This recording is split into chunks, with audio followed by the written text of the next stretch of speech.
So the total ultimate bearing capacity of any pile is actually a combination of point bearing resistance at the tip of the pile and skin friction resistance along the surface of the pile, or we also call it as a shaft of the pile. So, and for different conditions, that is ultimate bearing capacity for a driven pile in cohesionless soils. So there will be the formulas which will be varying with the cohesionless soils and cohesive soils. So in case of driven piles, actually soil gets compacted up to a distance of 3.5 times the dia of the pile. So as it is being compacted, we know that actually phi1 is a shearing friction resistance corresponding to when the soil is not compacted before actually the driving process.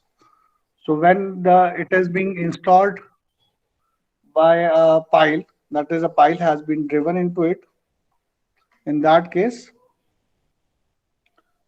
due to the compaction, the phi2 and another coefficient of friction is being added at a certain angle. So that is given by phi2 is equal to phi1 plus 40 divided by 2. And it is going to be used to have the values from standard charts corresponding to phi2 value. Now another case we are having, that is using standard penetration test data. That is using SPT test data, which we have earlier also seen. The whole procedure we have seen of SPT, where after every 1 meter, approximately 1 meter, we take the n values, and those n values are tabulated in a tabular form to finally being subsequently put into an equation of the bearing capacity given by Terzaghi to find out the ultimate bearing capacity of a soil for shallow foundations. So those n number of blows are also being used here also while calculating the ultimate bearing capacity of piles also. These are the same n values. Now the n1 value, which is actually average along the length of the pile. Average value along the length of the pile as we move from top to bottom, where the pile has finished being penetrated. Then N2 is the value near the pile tip. So N1 is an average and N2 is the actual value which is near the pile tip.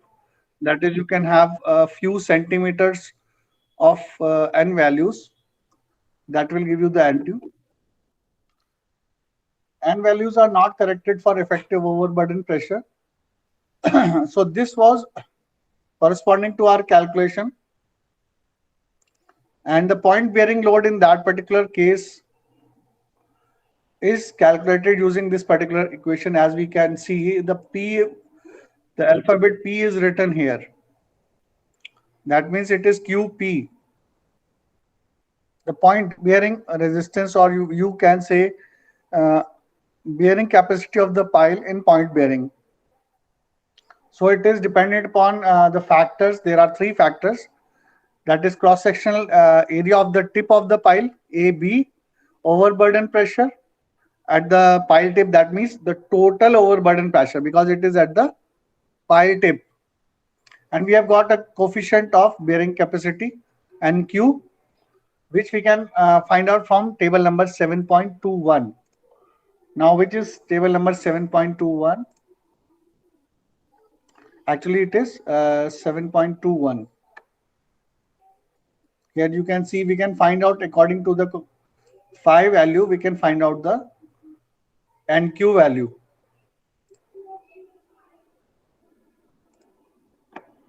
This NQ can be find out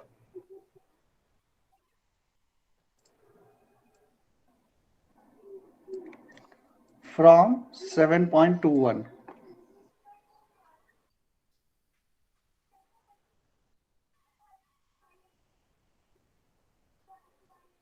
I request the students those who are entering late, please be on time. Otherwise, you are at the loss of whatever discussion we already have in last 7 minutes. So from figure 7.21, we can have in this way, we can find out depending upon the L by D ratio. That is what is how many times the diameter of the pile has been embedded into the soil.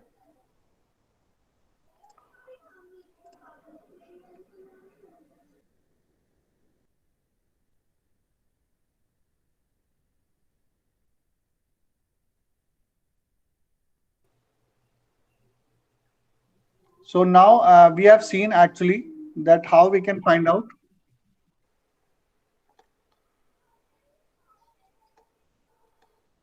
And phi actually is dependent upon N2, and N2 is uh, indirectly dependent upon NQ. That is from figure number 86. Let us see. 8.6.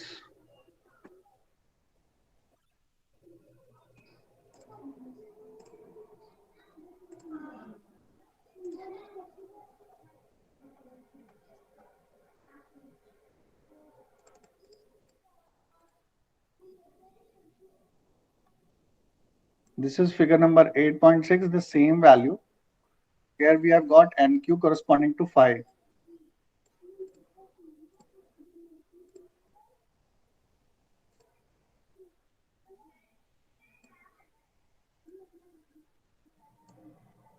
And the similar way here also we have. This is corresponding to phi dash. This is shearing resistance. You can see the word here, shearing word has been used here. And NQ is there.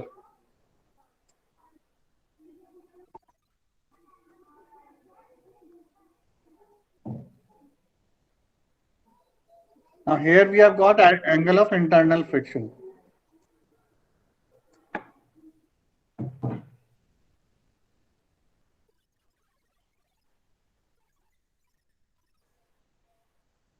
Students, please avoid the practice of coming late into the class. So based upon this, we can see here it is written 5 times the pile diameter. So that means if I use this particular chart, so L upon D is equal to 5. So if you take this D onto the right hand side into the numerator, it will become 5D. That means L is equal to 5D. The length of the embedded pile is equal to 5 times the diameter. For that particular case, this particular equation is applicable. From here we can derive the value of NQ indirectly. It is given here. For lesser penetration, that means it was up to the 5 times diameter. If the embedment is less than 5 times dia, in that case, get the values from figure number 8.7. So here is our shearing resistance phi, and we can have the value of NQ from here in case you have a lesser embedded length of the pile, less than 5 times the dia, because the curve is going to increase. Here we can see we have got, if I take the denominator D onto the right hand side into the numerator, it becomes 70D. This becomes 20D, and this becomes 5D. So if it is less than 5D, in that case, we can straight away have the values from this particular chart corresponding to phi and NC, NQ, and gamma corresponding to bearing capacity factors to be evaluated.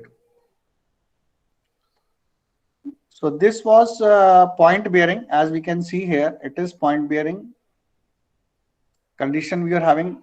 So we have been able to find out this is actually a part of the procedure. And then we have got side friction resistance. So combination of point bearing resistance and side friction resistance is going to give us the total Q ultimate load. And if it is being divided by factor of safety, that will give us the Q allowable onto the top of the single pile for the design purposes. So it is simply surface area, that is surface area into the unit skin friction resistance. Whatever resistance is there on the surface of the pile, whatever resistance is there, that has been quantified as F. जैसे pressure होता है, stress होता है, what we need to find out. If we have to find out any load, stress is equal to load upon area. Stress is equal to load upon area. So what is load? Load is equal to stress into area. So similarly here we have got area is this one, and this is a kind of stress which is nothing but a skin friction resistance in the opposite direction. So it is a kind of a stress being taken by the pile when it is being driven. So that is why it becomes, so the F has been actually evaluated based upon this particular formula, that is, this is the coefficient of earth pressure, which is given, which varies from 1 to 2, as we can see here in the notes. Here we can see we have got the value of K. So for high relative density,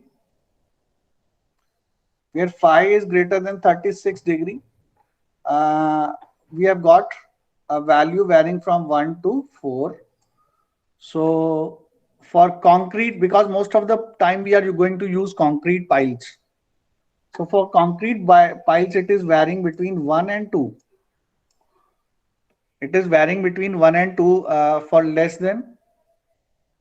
It should be the coefficient, that is the phi should be varying between 29 to 36. If it is less than 29, and if it, in case it is more than 36, then this coefficient is going to be something different, or we are going to use a different formula to evaluate the ultimate bearing capacity of that particular soil. Now, but in this case, we have got for concrete piles, it is going to vary between 1 and 2. So most of the time what we do, we take 1.5 average of these two. So that is why the K will become here 1.5, and this is going to be overburden pressure, which is going to be calculated based upon the soil mass, which is trying to have an overburden onto the pile cap and across the pile shaft, and also overburden corresponding to the dead load of the pile. So this overburden pressure, we will see how we can calculate. Then we have got delta, which is again can be calculated from a table. Let's see how where it is written, the table number. Pile material, it is actually angle of friction between pile material and soil. It is angle of friction between pile material and soil. So as it has been mentioned here, pile material. So it will vary according to the type of pile, that is whether it is a timber pile, steel pile, or a concrete pile.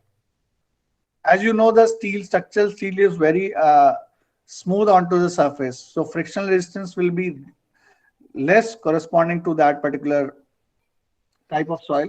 Recommended for pile penetration up to 20 times the diameter. So this is recommended for pile penetration 20 times diameter.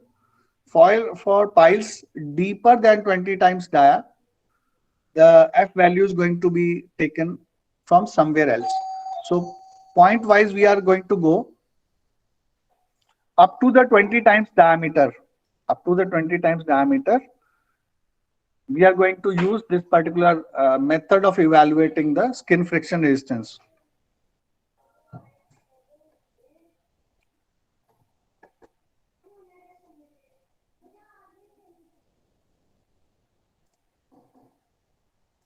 For piles deeper than 20 times diameter, table number 8.2.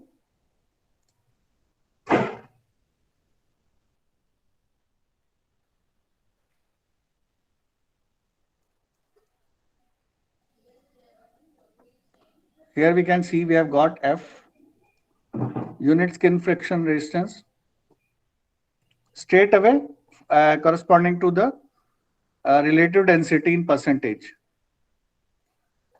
For LF upon B is greater than 20. So here we are getting straight away the F value. We need not to put it using a formula. Here what we were doing, we are using this particular formula to evaluate up to the depth 20 times the diameter. Now here, how to evaluate, again corresponding to the values. You can see here,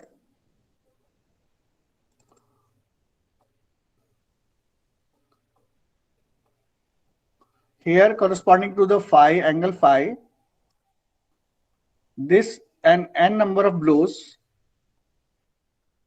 we have got a nomenclature that what is medium, what is dense, and what is very dense. These classifications are already given and at the top side, corresponding to n number of blows and angle of shearing resistance. So using the table,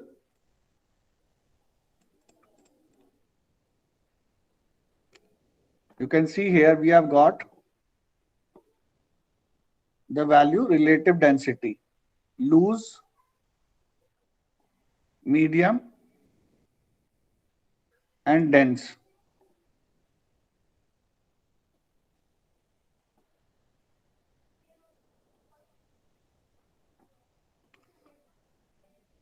Now we have got static cone penetration test data. This was corresponding to standard penetration test data, SPT values, because the dominant parameter which was used was N, that is number of blows. Now in CPT, make the plot of cone resistance QC versus depth. So as your pile is going to penetrate slowly and slowly, which is having a CPT arrangement at the tip of the pile, its resistance throughout the length is plotted as a load versus deflection curve.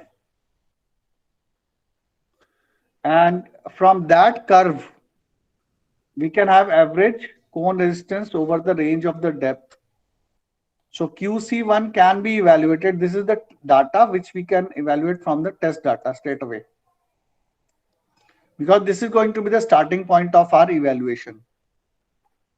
Now, ultimate point resistance is given by QP. Again, you can see the letter P has been used here. So it is going to be the coefficient which we have evaluated. That is the resistance in point bearing. Now, and the other thing is that area of the surface area of the shaft is going to give us the surface area of the point bearing pile tip is going to give us the ultimate capacity in point bearing. Determine the average cone resistance along the pile shaft. This is pile shaft, and this we are having the on the point bearing. So this is the at the bottom some part of the point tip where it is resting. There you can calculate this QC2 from the curve we have plotted in CPT.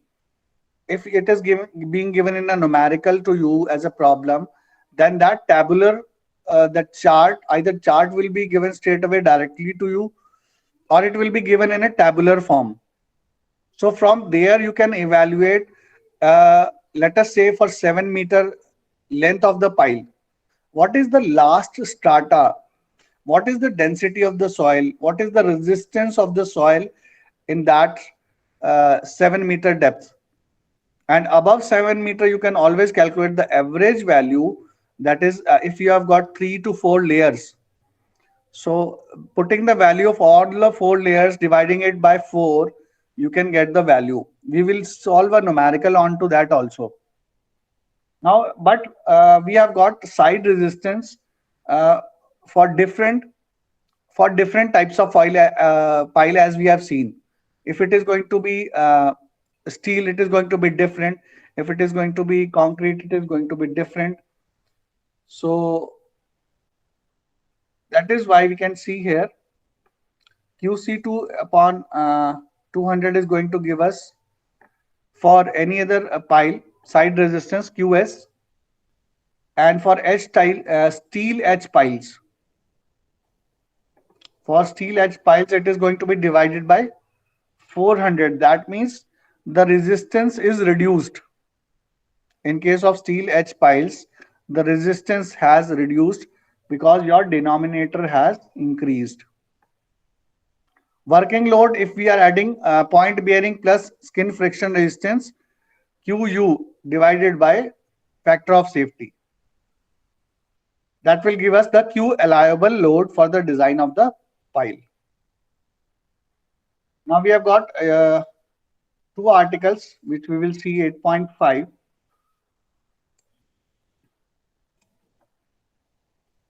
What we have seen up till now was corresponding to cohesionless soils. This all UBC we have calculated was in cohesionless soil or granular soil. Now if we want to find out the same values UBC of bored cast in situ pile in cohesionless soils, that is bored value, bored.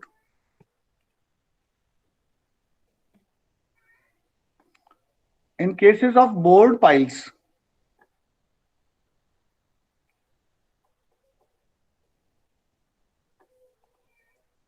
here we can see, I will highlight it with a rectangle. This is a driven pile.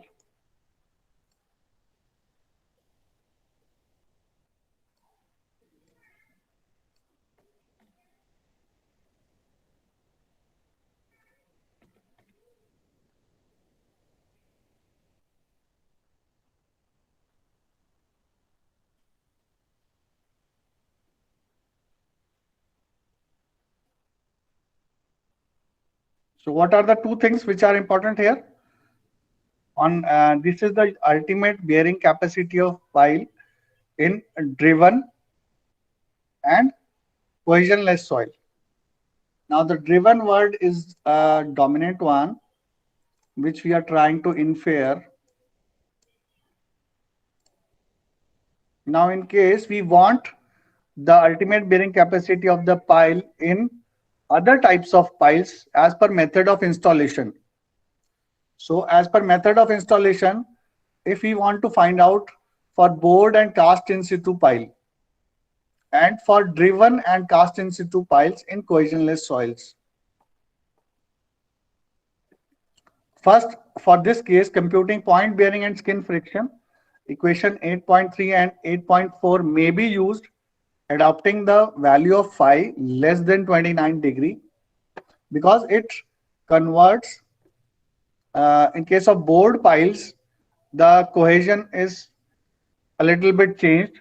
So according to this, piles are installed by rotary drilling under a bentonite slurry.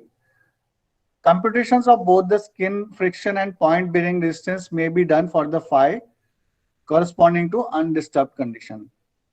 So because of the installation method, change into the installation method, the shearing resistance is changed, phi is changed. So accordingly, you can use the equation number 8.3 and 8.4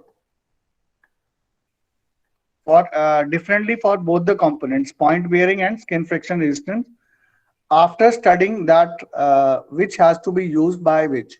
Then we have got driven and cast in situ piles by driving a tube into the ground. Now this is a second different component when you are using a tube also along with your casting of the concrete.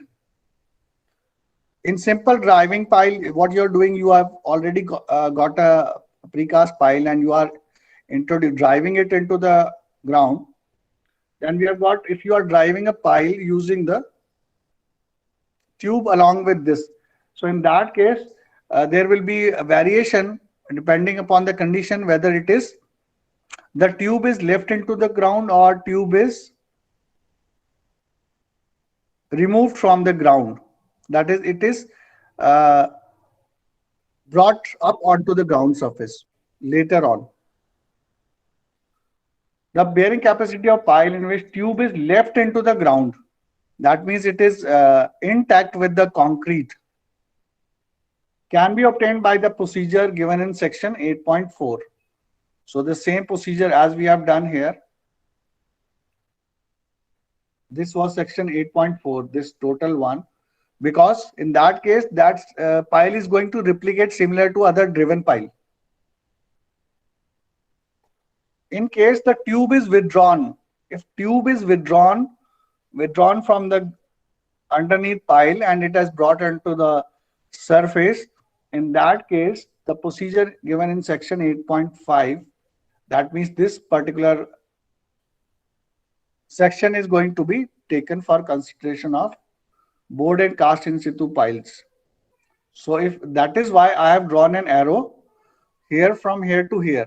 So in case the tube is withdrawn, same this particular bored and cast in situ pile conditions are going to be applicable, because it is augured, as we can see here. It is augured and drilled. The soil conditions are augured and drilled before the installation. So then we have got ultimate bearing capacity in cohesive soils. So earlier we were having cohesionless soils in all the three cases. For driven cases, for bored cases, for cast in situ cases, or we have for a driven cases with tube. Now we have got cohesive soil here, which is being given using this particular equation. Let us go back to our notes. Driven piles in cohesive soils. So you can see we are again still using the word driven pile in cohesive soil. It is going to be calculated using, again we have got two components here. You can see AS is there, and here we have got AB is here. So B is used. That simply means we are talking about point bearing resistance of the pile. Now S is being used here. That means we are talking about the skin friction resistance of the pile. So that simply gives, अगर हम right side वाले factor में S value skin friction resistance की बात कर रहे हैं, that is always quantified as per area. So that is why whatever is calculated, it is based upon the area, because the total resistance is going to come from the total perimeter, or you can say surface area of the shaft. So NC is a bearing capacity factor that is going to be taken 9.0, and it is always going to be taken for plastic soils like clay. That is because we are talking of cohesive soils. That is why let us take 9 for it. And we have got CB, that is shear strength of clay at the pile tip. So shear strength of clay at the pile tip, either it should be given to you into the question, into the numerical, or there we should have a chart or graph to evaluate it in our text. Then AB is the area of cross section of the pile tip, as we have already discussed. Alpha is an adhesion factor. This is a new factor which has been added. Up till now, we were having K, earth pressure coefficient. We were having delta, that is the coefficient of friction between pile and the soil, and we were having N. All these coefficients were there: NC, NQ, N gamma, bearing capacity factors. Now this is the new coefficient which has been added, and it is can be evaluated from the charts in figure 8.9. This is, we can say, figure 8.9, because here we can evaluate the adhesion factors based upon the value of the CU.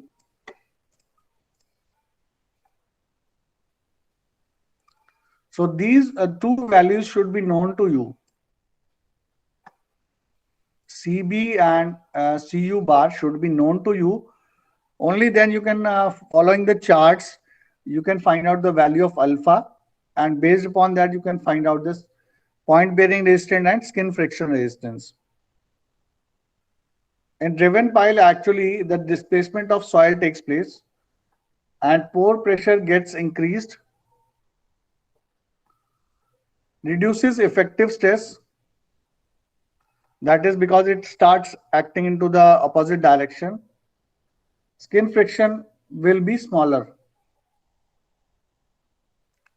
So for moderate loading, this particular equation is feasible for a moderate loading.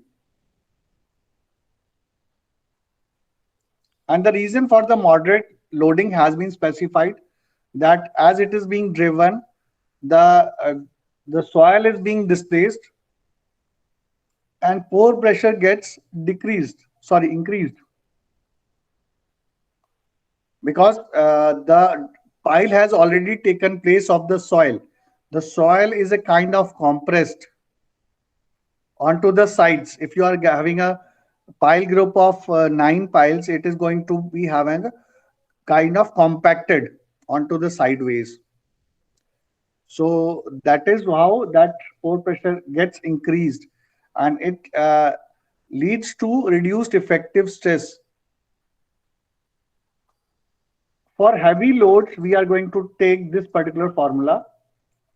So again, in cohesive soils, in case your pile is driven pile, so these are the two formulas which are going to be used depending upon the load conditions.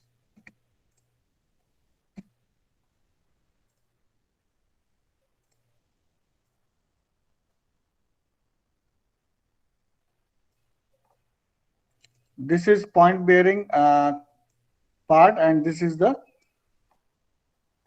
now here a factor F has been added. We can see later on that otherwise this is NCCBAB.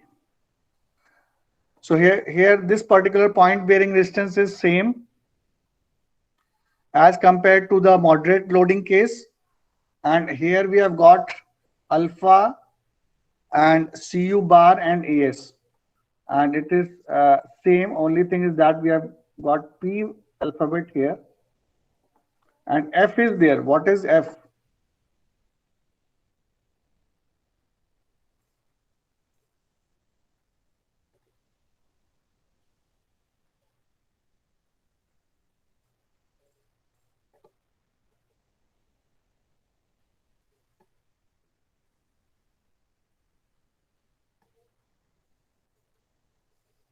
F is a factor depending upon the slender ratio of the pile.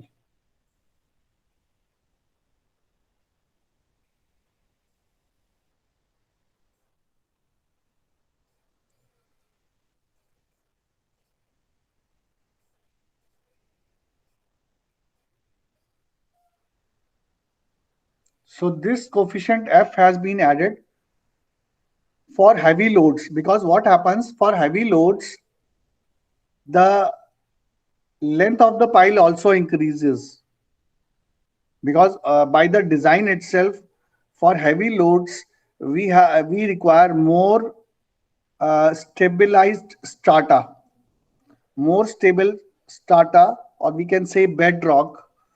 So in that case, that is why the length of the pile sometimes increases, and with its increase, the slenderness ratio comes into picture. And alpha P, as we can see here, earlier we were having alpha, but here we are having alpha P for heavy loading, which is peak adhesion factor. And it is again, its variation has come into picture by a variation along with overburden pressure, sigma V dash, and L upon B. Again, a kind of aspect ratio has come into picture in adhesion factor also. So figure number 8.10 A and B, as I've shown you just now, these are the figures which are responsible. This one, you can say it is a variation with L by B. This is the factor F. This is alpha P.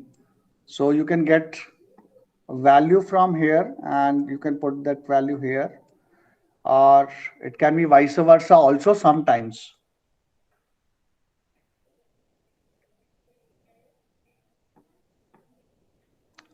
To deep penetration into clays. So as you go deep, that is the deep penetration into clays, you will be having more bearing capacity for heavy loads.